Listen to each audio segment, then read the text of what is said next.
draga braćo i sestre. Evo, pozdravljam vas i blagosiljam imenom Gospodnjim, imenom Oca i Sina i Duha Svetoga iz oltara crkve Ružice Kalemegdanske i Beogradske svetinje.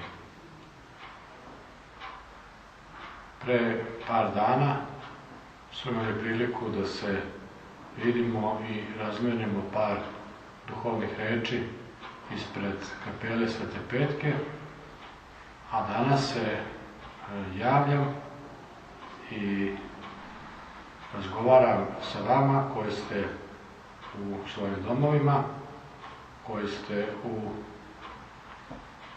dobrovoljnom zatvorništvu, koje je samo formalno izolacija. Jer izolacija podrazumeva da se distanciramo od drugih i da je osnovni motiv želja da sačuvamo sopstvene živote.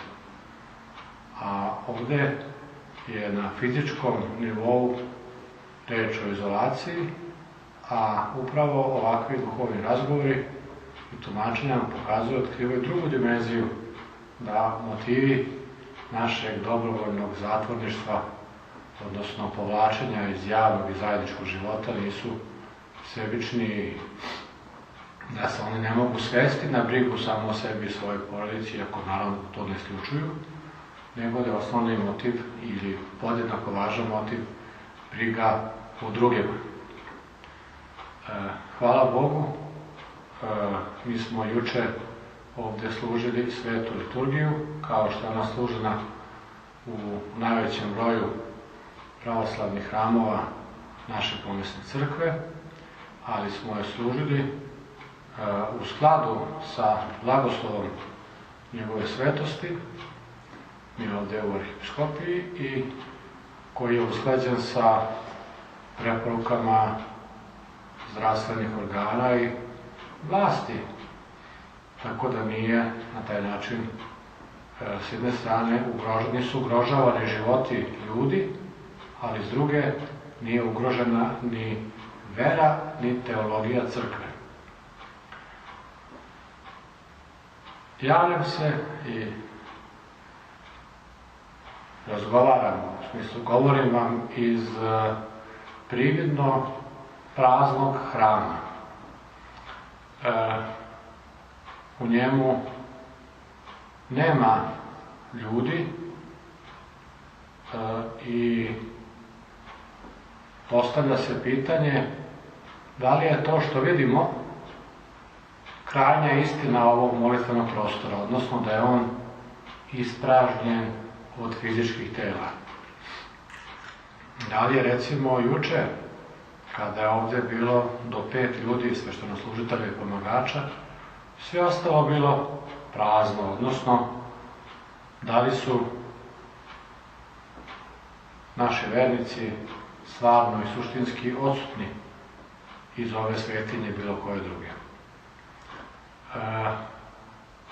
Tema današnjega našeg razgovora i mog obraćanja jeste ta da vam upravo ukažem na prividnu prazninu ovoga prostora i da pokažem da ste svi vi, da smo svi mi uvek tu. To mogu da činim sopstvenim rečima, a mogu da se pomognem i rečima crkvenog bogosluženja, liturgijskim rečima, u ovom slučaju rečima svetog Vasilija Velikog, arhijepiskopa Kesarije Kapadokijske, čiju smo svetu liturgiju upravo juče služili. I te reči mogu mnogo da nam kažu i mi, iako to nije običaj među nama pravoslavnima, da se molimo rečima liturgijskim izvan liturgije, ovoga puta nećemo ove reči samo pročitati ili saslušati, nego ćemo uneti i svoje molitveno raspoloženje u njih. Šta govori Gospodu u ime vernika i za vernika i za sebe sveštvanoslužitelj koji stoji pred predstavom svake nedelje ovom postu. On kaže: pomeni, Gospode, one što ti ove darove prinesoše i one za koje i preko kojih i radi kojih ti prinesoše. Pomeni, Gospode, one koji plodove donose i dobro tvore u sveti crkvama tvojim i one koji se sećaju sirotinje. Nagradi ih tvojim bogatim i nebeskim darovima.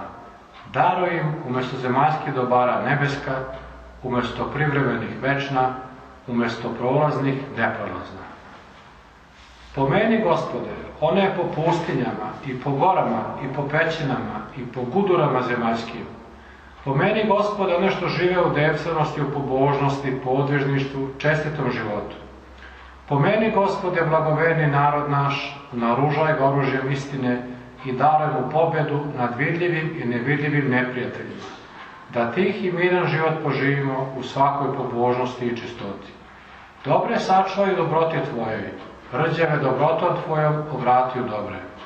Pomeni, Gospode, ovdje prisutni narod i odsutne iz opravdanih razloga. I po obilju milosti Tvoje pomiluj njih i nas.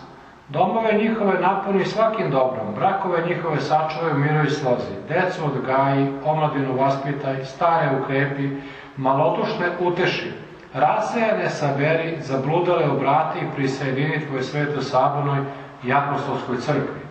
Oslobodi one koje muče nečisti duhovi, plovi s onima koji što plove, putuj s onima što putuju, udovice štiti, siročad zaštiti, sužnja oslobodi, bolesnike isceljuju. Pomeni, Bože, one pod sudskim isleđenjem i one po rudnicima i sve one što su bilo kakvoj nevolji i tjeskobi opasnosti. Pomeni, Gospode Bože naš, i sve kojima je potrebno Tvoje veliko milosrđe, i one koji nas vole, i one koji nas mrze, i one koji zamoliše naš nedostojne da se molimo za njih. Gospode Bože naš, pomeni i sav narod Tvoj i izlij na sve bogatu milost Tvoju i daruj svima ono što mole za spasenje.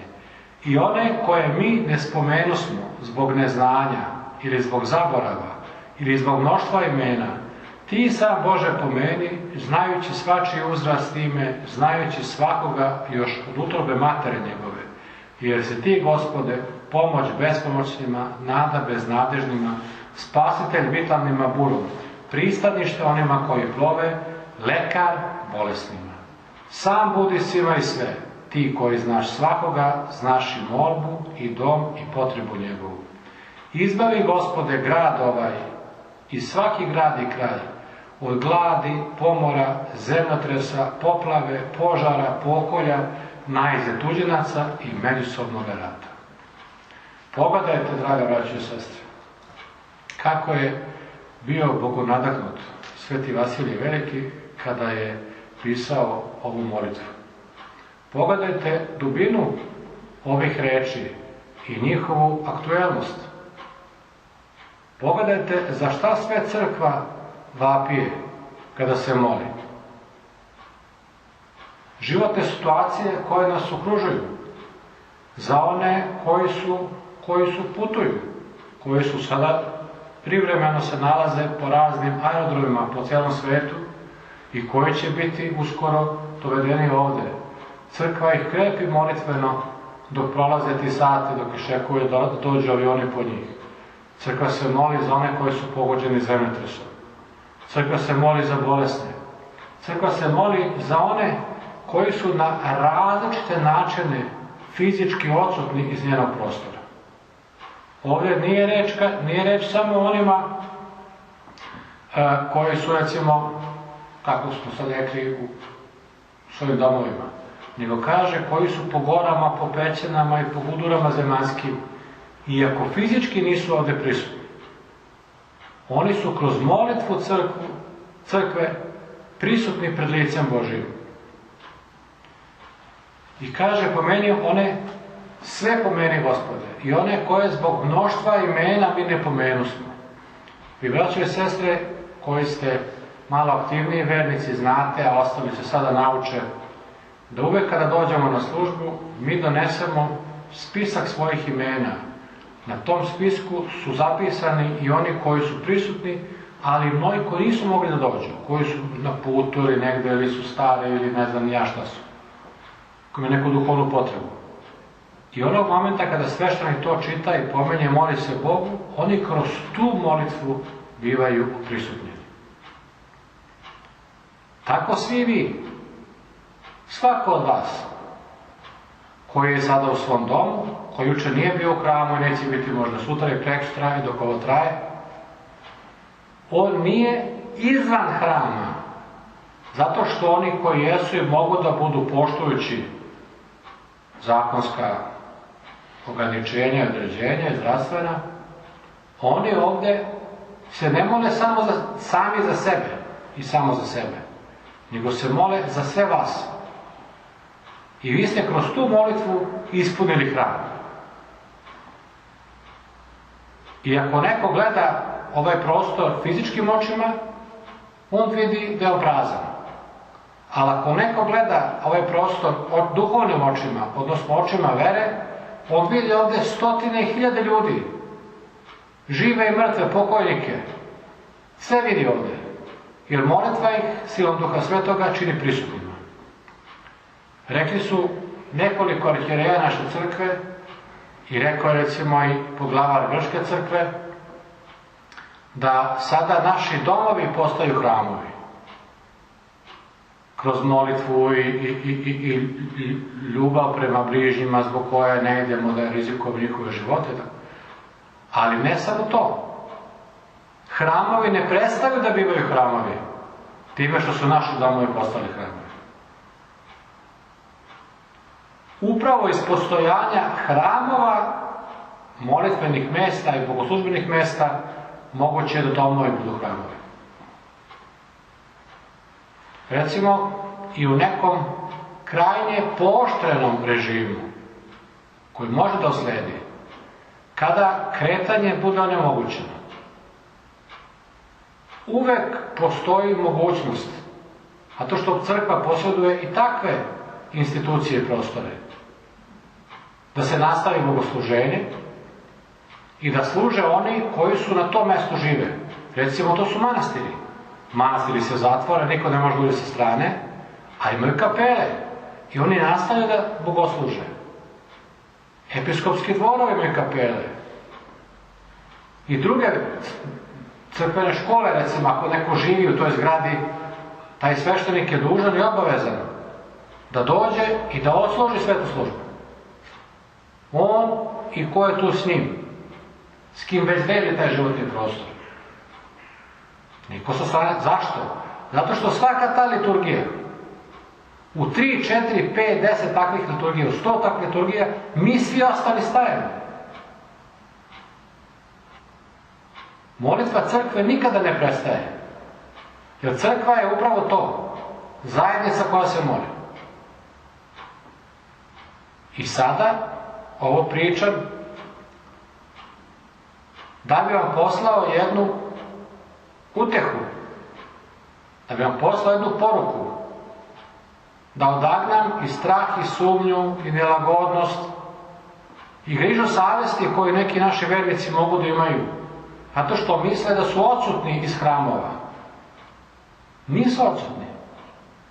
Oni su bogoslužbeno i molitveno prisutni. Crkva ih ne zaboravlja, velike ruke molitve ih grle sve zajedno, svako pojedinačno. I svi bivaju i blagosloveni, i utešeni, i okrepljeni, i ukrepljeni.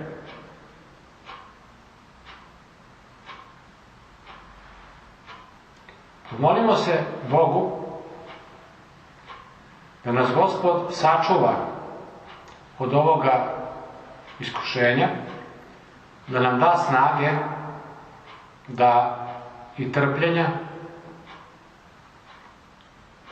da pretrpimo do kraja, da budemo spaseni. Pomolimo se Bogu za one koji su danas na većem krstu nego mi. Pomolimo se Bogu za bratske narode. Sada ova kriza, neko je rekao, sad se otkriva istina međuljudskih odnosa, ona je sebičnost. Zatvaraju se granice, svako gleda svoje. To je tužna istina jedne dimenzije ljudske prirode. Ali hajde da mi pozovemo na dubinu, kao što je Petra pozvao Gospod. Da li ćemo mi da ostanemo tu ili možemo da prekoračimo to? Da li mi hrišćani možemo da prekoračimo to? Da li će naše srce da ostane hladno ili ispunjeno radošću kada čuje za velika stradanja u Hrvatskoj od zemljotresa? Mi imamo istoriju međusobnih sukoba, mržnje, ratova, ali to nas ne sprečava, naprotiv, to nas poziva da se iskreno pomolimo, da Gospod pomogne hrvatskom narodu, da pomogne Gospod mnogostradalnom italijanskom narodu, Špancima i svim ostalima koji sada stradaju od ove bolesti. Jedan od načina, i verujte mi, to je duhovni zakon koji uvijek važi, da se spreči eksplozija korone u Srbiji i da se mi molimo da se spreči eksplozija korone u svetu.